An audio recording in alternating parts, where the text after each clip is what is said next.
Hello, Water Walkers, and welcome to See You Saturday. If you've happened upon this post, we hope that you would check out our daily blog post on waterwalkers29.com.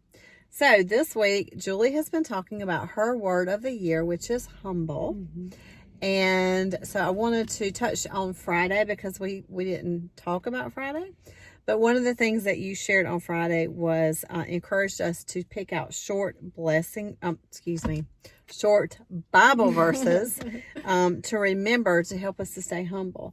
And I thought that would work with any word of the year to find short Bible verses to remind you and keep you grounded in that word for the year and keep you focused all year long. So I like that you encouraged us to do that.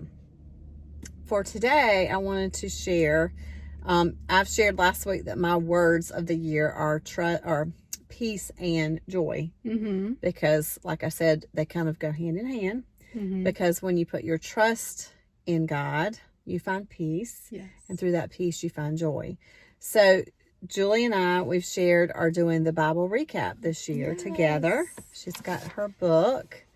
And we've enjoyed getting started on that. We're still really early in the process, but so far we found Day 3. Day 4 when you see this. Each day she has a God shot, which is what kind of stood out to her about God through those passages. And so far, I haven't looked through. Have you looked through to see if every day is like this? Does she end it the same on all of them? It's been all 3 days, but I'm not sure. Have you looked ahead? Yeah, I believe it's all the way through. The last thing that she says every day is, He's where the joy is. And so that's just like like an underscore for me, and I'm sure it is for you. That through all that we do and all that we learn about Him, He is where the joy is. So and anyway. It's been although we've been reading in Genesis, and that's kind of hard to read. Our major takeaway, we were just talking, is that God pursues us. He's constantly pursuing us. So far, we were talking in the car on the way here. His grace and mercy are unending, and He is going to do all that He can to pursue us, to have a relationship with us. And that's how beautiful that is. It is so beautiful. Love it. So what was your takeaway this week? So, I am feeling really convicted by the Bible recap. I really feel like this is going to tie in well to my word of being humble, because in all my years of being a Christian and us having the blog, I have never read the Bible in a year.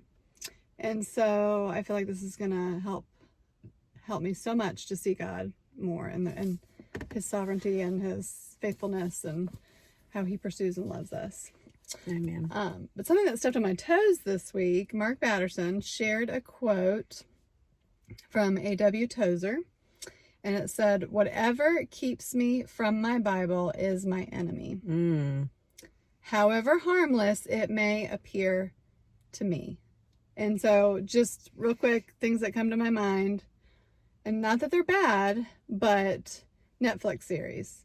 I may get on a rabbit hole, and I may take away from Bible reading, and just reading in general. I've really struggled with reading in general lately, and just totally clearing my schedule in my mind to sit down and read something, or maybe TikTok. As much as we need social media for the blog to share a message to you, I can get on a rabbit hole with TikTok or Instagram and Reels. And so those are things that are convicting me today to have more time to read my Bible. So what am I going to do in 2025 that I can read this? It's intimidating, but 365 days worth. I'm going to try to get up earlier. I don't get up quite as early as Deborah, but I'm going to try to get up earlier in the morning so I have more time to read my Bible.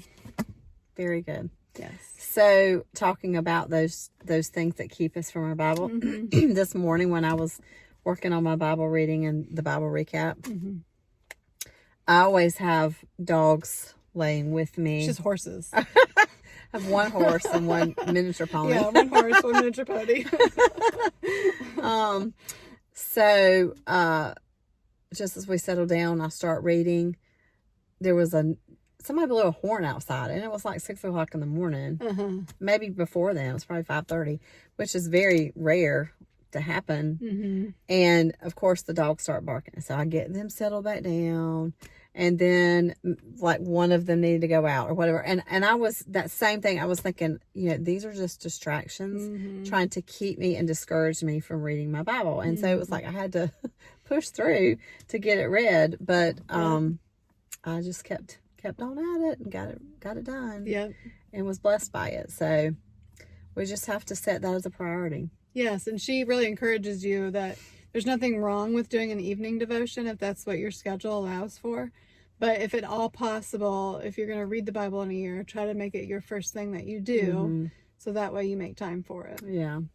And I've been very intentional about not looking at emails, not looking at social media, not doing any of those things until I have spent my time with the Lord. So, all things to think about as you prioritize 2025. Yes. All right. Well, let's go Walk on water.